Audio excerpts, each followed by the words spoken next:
السلام علیکم۔ آج جمعہ ہے، فروری کی 16 تاریخ۔ پاکستان میں اس وقت شام کے 7، بھارت میں 7:30، اور یہاں ہمارے اسٹوڈیوز کی گھڑیوں میں صبح کے 9 بج رہے ہیں۔ وائس آف امریکہ واشنگٹن کی اردو سروس سے میں ہوں خالد حمید، خبروں کے بلیٹن کے ساتھ۔ روس میں حزب اختلاف کے لیڈر کی موت اور اس پر عالمی رد عمل، اسرائیل حماس جنگ کی تازہ ترین صورتحال اور میونخ سیکیورٹی کانفرنس، یہ ہیں آج کی اہم خبریں۔ لیکن آغاز کرتے ہیں پاکستان میں انتخابات کے بعد کی تازہ ترین صورتحال سے۔ پاکستان کی سپریم کورٹ نے 8 فروری کے انتخابات کالعدم قرار دینے کی درخواست سماعت کے لیے مقرر کر دی ہے۔ چیف جسٹس قاضی فائز عیسیٰ کی سربراہی میں 3 رکنی بینچ 19 فروری کو درخواست پر سماعت کرے گا۔ بینچ میں جسٹس محمد علی مظہر اور جسٹس مسرت ہلالی شامل ہیں۔ شہری کی جانب سے دائر درخواست میں عدالت سے استدعا کی گئی ہے کہ انتخابات کی شفافیت پر کئی سیاسی جماعتوں نے سوالات اٹھائے ہیں، اس لیے 8 فروری کو ہونے والے انتخابات کالعدم قرار دیے جائیں۔ پاکستان میں 8 فروری کے عام انتخابات کے نتائج پر Pakistan Tehreek Insaf P T I کا احتجاج جاری ہے۔ جمعے کو پی ٹی آئی نے اپنے ہارے ہوئے امیدواروں کے مبینہ فارم 45 میڈیا کے سامنے پیش کر دیے۔ عام انتخابات کے نتائج آنے کے بعد سے ملک کی مختلف سیاسی و مذہبی جماعتوں کی جانب سے سوالات اٹھائے جا رہے ہیں۔ کئی سیاسی جماعتوں کا الزام ہے کہ انتخابات میں دھاندلی اور بے ضابطگیاں ہوئی ہیں، تاہم الیکشن کمیشن اور پاکستان حکام کے مطابق الیکشن صاف اور شفاف انداز میں منعقد ہوئے ہیں۔ گرینڈ ڈیموکریٹک الائنس کی جانب سے عام انتخابات میں مبینہ دھاندلی کے خلاف جامشورو بائی پاس پر M9 موٹر وے پر دھرنا دیا جا رہا ہے۔ الائنس میں شامل جماعتوں کا موقف ہے کہ سندھ میں حالیہ انتخابات کے موقع پر بڑے پیمانے پر دھاندلی کر کے پاکستان پیپلز پارٹی کو فائدہ پہنچایا گیا۔ تاہم پیپلز پارٹی کا کہنا ہے کہ جی ڈی اے کی جانب سے جیتی گئی 2 نشستیں بھی جعلی مینڈیٹ ہیں۔ M9 موٹر وے پر دھرنے کے سبب کراچی سے اندرون ملک جانے والی ٹریفک معطل ہے، جبکہ دھرنے کے سبب جامشورو کے تمام تدریسی اداروں میں تعلیمی سرگرمیاں بھی معطل ہیں۔ پاکستان میں حکومت نے 4 ماہ سے بھی کم عرصے میں گیس کی قیمتوں میں مسلسل دوسری بار اضافہ کر دیا ہے۔ بظاہر یہ اضافہ آئی ایم ایف کے ساتھ جاری اسٹینڈ بائی ایگریمنٹ کے تحت آخری قسط ملنے کے لیے ہونے والے مذاکرات کو کامیاب بنانے کی ایک کوشش لگتی ہے۔ آئی ایم ایف کی جانب سے گزشتہ مہینے جاری ہونے والی کنٹری رپورٹ میں پاکستان کو 15 فروری سن 2024 تک گیس کی قیمت بڑھانے کے لیے کہا گیا تھا۔ پاکستان کی وزارت خارجہ کی ترجمان ممتاز زہرا بلوچ سے جمعرات کی پریس کانفرنس کے دوران سوال کیا گیا کہ چین نے طالبان کا سفیر قبول کر لیا ہے، کیا پاکستان اسلام آباد میں طالبان کے سفیر کو قبول کرنے پر سنجیدگی سے غور کر رہا ہے؟ انہوں نے کہا کہ جیسا کہ ہم نے ماضی میں کہا ہے کہ چین کا یہ فیصلہ ان کے اپنے قانونی نظام اور اپنے اندرونی تحفظات کے مطابق ہے۔ پاکستان اس حوالے سے کوئی بھی فیصلہ اپنے قوانین اور قومی ترجیحات کے مطابق کرے گا، اور اس سلسلے میں مستقبل کی کوئی بھی سمت نئی منتخب حکومت طے کرے گی۔ بھارت کے دارالحکومت میں پینٹ فیکٹری میں آگ لگنے سے 11 افراد ہلاک ہو گئے ہیں۔ امدادی ٹیمیں اب بھی زندہ بچ جانے والوں کی تلاش جاری رکھے ہوئے ہیں۔ فائر سروسز کے ڈائریکٹر کے مطابق جب فیکٹری میں دھماکے سے عمارت گری تو مزدور وہاں کام میں مصروف تھے۔ ان کا کہنا تھا کہ آگ ایک گھر اور قریب واقع منشیات کی بحالی کے ایک مرکز تک پھیل گئی، تاہم اس پر قابو پا لیا گیا۔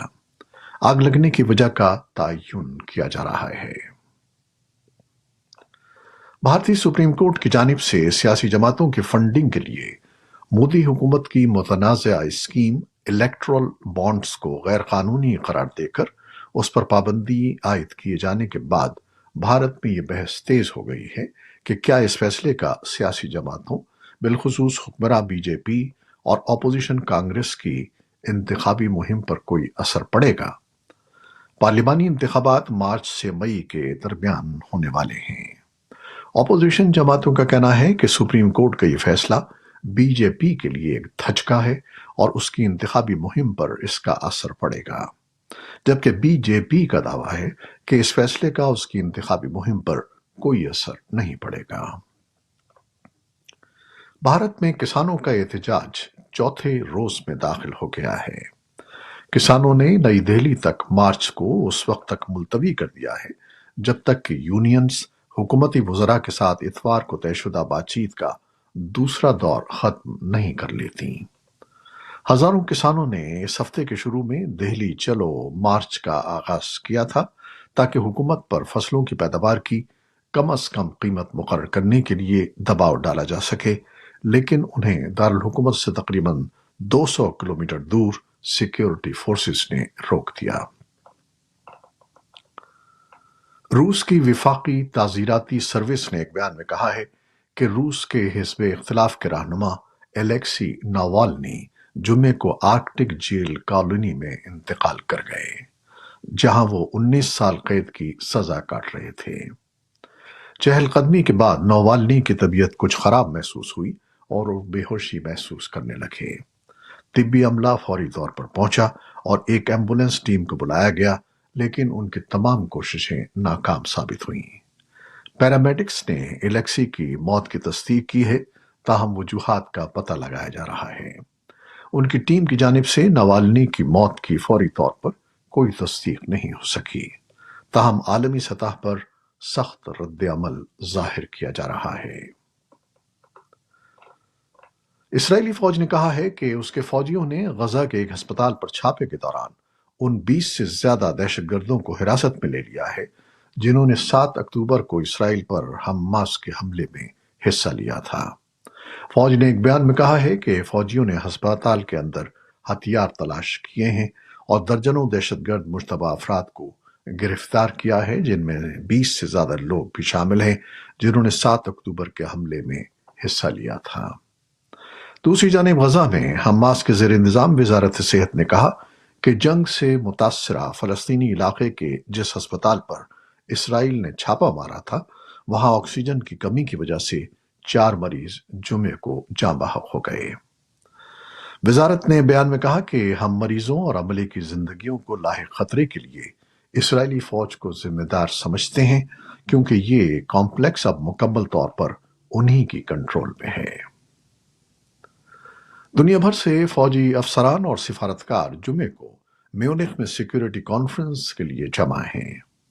اس کانفرنس میں اسرائیل اور یوکرین کی جنگوں کے ساتھ ساتھ اس خوف کا بھی غلبہ ہے کہ کیا امریکہ اپنے اتحادیوں کے دفاع کے لیے امریکی عزم پر قائم رہ سکے گا۔ جرمن چانسلر اولف شولز، امریکی نائب صدر کاملا ہیرس اور یوکرین کے صدر ولادیمیر زیلنسکی کانفرنس کے شرکاء میں سر فہرست ہیں۔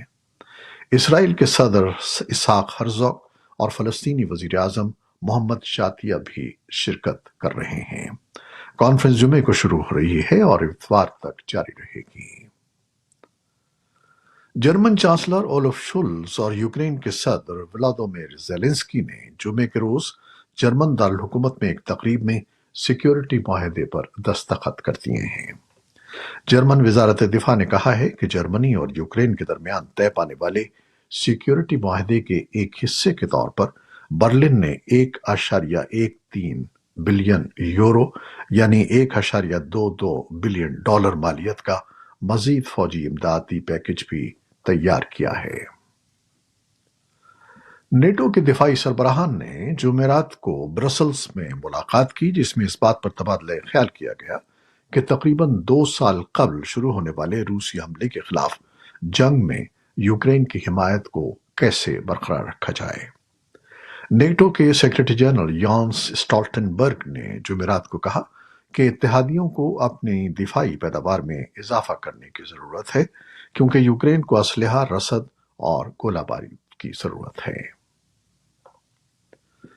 اقوام متحدہ کے پناہ گزینوں کے لیے ہائی کمشنر فلپو گرینڈی نے جرمنی میں میونخ سیکیورٹی کانفرنس کے موقع پر بات کرتے ہوئے کہا کہ رفح سے مصر کے علاقے سینائی میں پناہ گزینوں کی آمد ایک تباہی ہوگی، جبکہ مصری حکام نے واضح کر دیا ہے کہ انکلیو میں فلسطینیوں کی مدد کی جانی چاہیے۔ فلپو گرینڈی نے کہا کہ یہ فلسطینیوں کے لیے، مصر کے لیے اور امن کے مستقبل کے لیے ایک آفت ہوگی۔ انہوں نے کہا کہ مصر نے کہا ہے کہ غزہ کے اندر لوگوں کی مدد کی جائے اور ہم اس پر کام کر رہے ہیں۔ جنوبی لبنان میں اہداف پر اسرائیلی حملوں میں حزب اللہ اور اتحادی عمل تحریک کے 5 جنگجو مارے گئے ہیں۔ لبنان کی سرکاری خبر رساں ایجنسی نے کہا ہے کہ اسرائیلی جنگی طیاروں نے جمعرات اور جمعے کی درمیانی شب جنوبی لبنان کے 5 دیہاتوں کو نشانہ بنایا۔ تحریک نے کہا کہ القنطار گاؤں میں ایک گھر پر حملے میں پارلیمانی اسپیکر نبیہ بیری کی قیادت والی شیعہ عمل تحریک کے 3 ارکان ہلاک ہو گئے۔ حزب اللہ نے بھی اپنے 2 جنگجوؤں کی ہلاکت کا اعلان کیا ہے، جس کے بعد بدھ سے اب تک ہلاک ہونے والوں کی تعداد 12 ہو گئی ہے۔ انڈونیشیا کے صدارتی انتخابات میں نصف سے زیادہ ووٹوں کی گنتی کے بعد سرکاری اعداد و شمار وزیر دفاع پرابو سوبیانتو کی بڑے فرق سے جیت کی جانب اشارہ کر رہے ہیں۔ اگرچہ حتمی نتیجہ مارچ کے آخر تک متوقع نہیں ہے، لیکن الیکشن کمیشن کی ویب سائٹ سے ظاہر ہوتا ہے کہ آدھے سے زیادہ ووٹوں کی گنتی کے ساتھ پرابوو کے ساتھ 57% ووٹ ہیں، جو ان کے قریبی حریف سے دگنے سے زیادہ اور پہلے راؤنڈ میں اکثریت حاصل کرنے کے لیے کافی ہیں۔ یہ تھیں وہ خبریں جو فیس بک لائیو پر ہم نے آپ کے لیے پیش کی۔ ہماری ویب سائٹ، یوٹیوب اور پوڈ کاسٹ پر یہ بلیٹن آپ کے لیے پوسٹ کر دیا جاتا ہے۔ آپ ہمارے بلیٹن کو شیئر کرتے ہیں اور اپنے کمنٹس میں اپنی محبتوں کا اظہار کرتے ہیں، جس کے لیے ہم آپ کے بے حد ممنون ہیں۔ اپنی ان محبتوں، ان دعاؤں کو جاری رکھیے گا۔ نیوز پروڈیوسر عائزہ عرفان اور نیوز ایڈیٹر بہجت جیلانی کے ساتھ خالد حمید کو اب اجازت دیجیے گا۔ اللہ حافظ۔